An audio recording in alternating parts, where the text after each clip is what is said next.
Hello, my name's Simonize, and welcome to another Simonize Guide video. Today, I've got your Rogue Phase 2 Best in Slot Equipment Guide for the Burning Crusade. This is a video guide on the best available equipment for rogues, specifically for PvE damage dealing in raids in Phase 2 of the Burning Crusade. I'll show the best equipment, where to get it, and a few close alternatives. The item comparisons in this video are based on my spreadsheet, version 2.1.9. The rankings are not based on feelings, memories, or less accurate comparison systems like equivalence points that you might find elsewhere. There's a link to a video about how to use the spreadsheet yourself in the description of this video. Now, without further ado, let's get right to it. We're going to jump into the helmets in Phase 2. And you're going to want to be using a Death Mantle helm.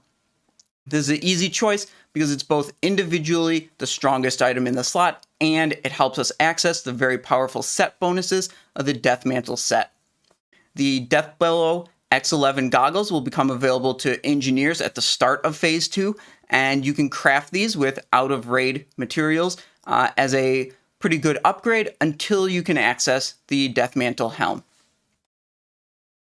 The Death Mantle shoulder pads are going to be the pick for the shoulders. Again, Death Mantle piece, but in this slot we have an option. We could use shoulder pads of the Stranger instead, as they're individually a stronger item. There's really two setups we can choose as our offset piece. We want 4 pieces of Death Mantle and 1 good epic off piece, and that's either shoulder pads of the Stranger or our recommended chest.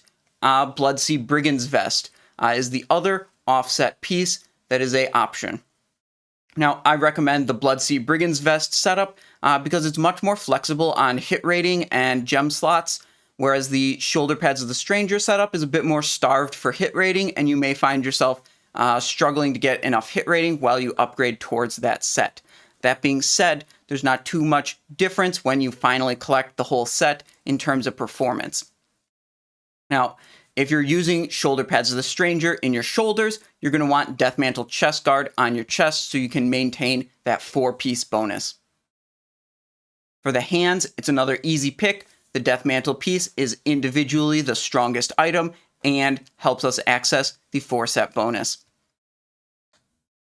And the legs, we want Death Mantle leg guards, and Leggings of Murderous Intent are not used because even though they're small upgrade, our other offset pieces like Bloodsea or shoulder pads of the Stranger are much bigger upgrades over the Death Mantle piece. So in the leg slot, we pick the Death Mantle piece here.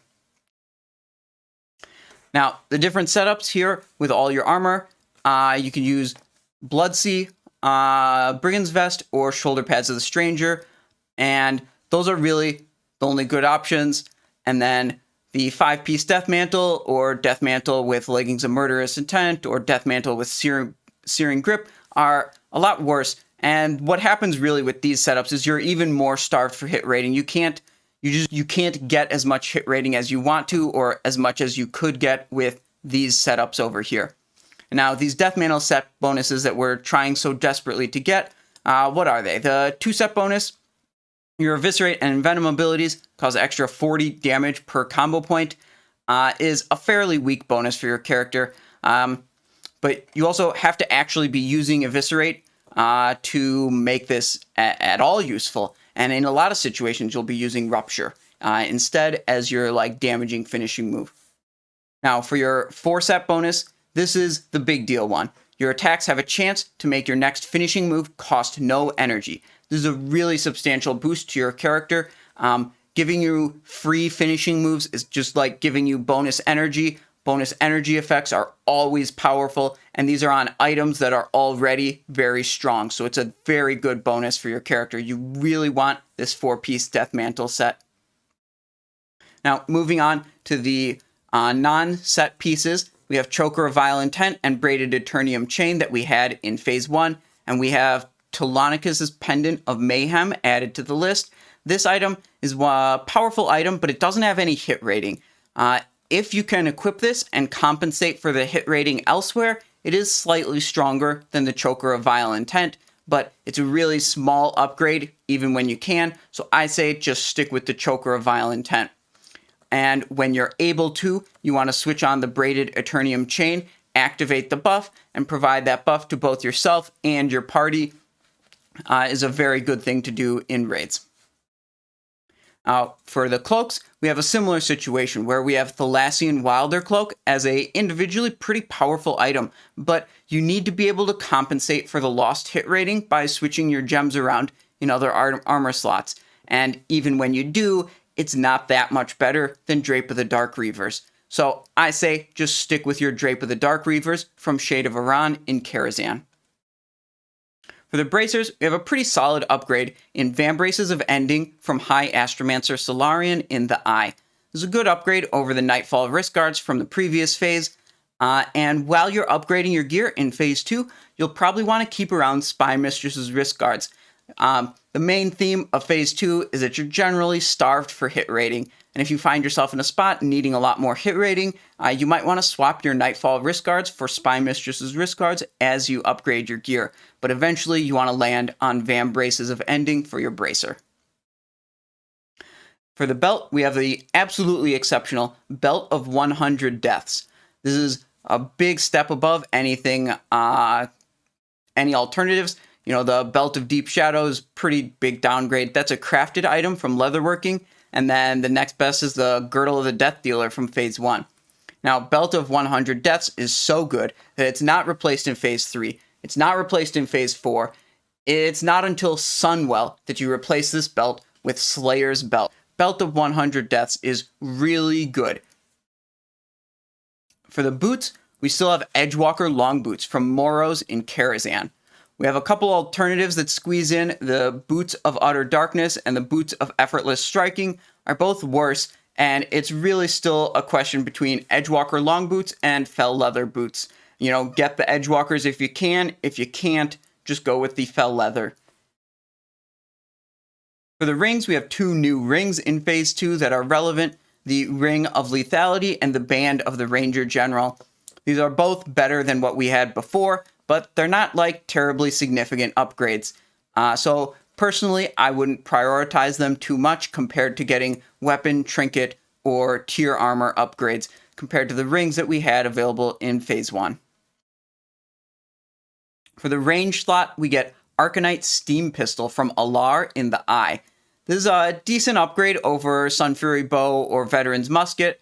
Not too significant, but it winds up being the best range slot item we can get until Sunwell. This lasts quite a while, but again, not too significant, not a very high priority.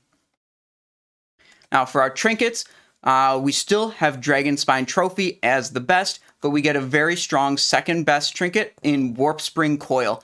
And this is an item that's exclusive to rogues. It can only be used by rogues, so you don't have to worry about other classes competing with you trying to get this item.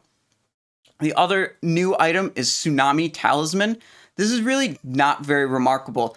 It can only trigger on critical strikes, which means, you know, of all the attacks you're making, you know, only some of them even have a chance to trigger Tsunami Talisman, making it really just not that good of an item. If your hunters or your enhancement shamans or your warriors are really excited about Tsunami Talisman, let them have it. You know, let them get priority on that, and you take more significant items for rogues. Now, for the main hand weapons, we have Talon of Azshara as the best, and nothing really comes close to it. Dragon Strike, which is the upgraded version of Dragon Maw, the bind-on pickup crafted hammer from blacksmithing, and Merciless Gladiator Slicer are close to each other, but still a big step down from Talon of Azshara in terms of weapon options. Talon of the Phoenix from Alar in the Eye is another option that's, again, a big step down, but it is a fist weapon. So for human rogues, this means you're not going to be able to benefit from your racial expertise bonus. And because of that, for human rogues, you might as well pretend Talon of the Phoenix is not even on this list. But for everyone else, you know, it's basically your fourth best. Rod of the Sun King gets a special mention because we don't actually know for sure the chance to trigger of the energy gain effect on Rod of the Sun King. This is modeled with a 4.5% or 1 proc per minute effect on Rod of the Sun King. It comes in about here. If it had 2 proc per minute, it still wouldn't beat Talon of Azshara. That's 9% to trigger per attack. Somewhere between 2 and 3 proc per minute it does meet Talon of Ashara and surpass it, but I think it's very, very unlikely that we see Rod of the Sun King having such a high proc rate. I think it is unlikely to change from this rating, but we will see when we get access to it in-game. For the offhand, we get one slight upgrade over the Phase 1 options. We have Merciless Gladiator's Quickblade, which will be a decent upgrade over either Gladiator's Quickblade or Latro's Shifting Sword from Phase 1. But this will require 1850 arena rating, so not all players will be able to access this Merciless Gladiator's Quickblade. And if you can't get that, you want to just stick with your Latro's Shifting Sword or your Gladiator's Quickblade from Phase 1. And that's it. That's the end of this gearing guide for rogues in Phase 2 of the Burning Crusade. Remember to also have fun with your friends. This is a team-based video game, and that's what it's really about in the end. Thanks for watching the Simonize Show. If you haven't already, be sure to hit that subscribe button. Can't wait for more sweet videos? Links are on screen that you can watch right now. Be sure to join the Discord server and pop by on Twitch to catch me live. Links to both are in the video description. Thank you for watching and have a great day.